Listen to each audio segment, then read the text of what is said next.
इंसान का तो एहतराम है, मुर्दे का भी एहतराम करना चाहिए। जिस तरह इस मुसलमान का एहतराम है कि मुसलमान की शान बड़ी है, इस तरह मुर्दे का भी एहतराम जरूर करना चाहिए।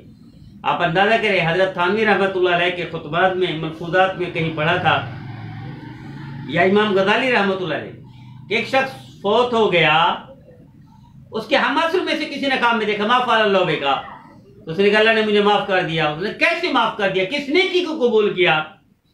तो उन्होंने फरमाया कि अल्लाह ने कहा मेरे बंदे तू था तो गुनाहगार, तू नाफरमान था, लेकिन तूने फलां दिन फलां मेरे मुसलमान बंदे की कब्र पर 3 मुट्ठी मट्टी डाली थी।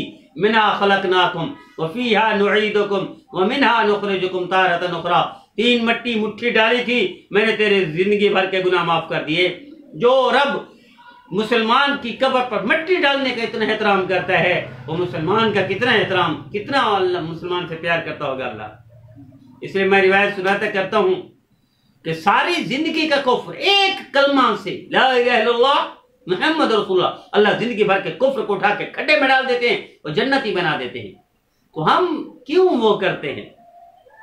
सिर्फ ऐब देखने, ये आंखें ऐब देखने के लिए नहीं थी, ये आंखें बैतुल्लाह के लिए थी, ये आंखें माँ बाप को देखने के लिए थी, ये आंखें नेक लोगों को देखने थी, ये आंखें अच्छाइयाँ देखने के लिए थी। लेकिन हमारे मुआशरे ने तरबियत ना होने की वजह से ये आंखें सिर्फ ऐब देखती हैं, अच्छाइयाँ नहीं देखती।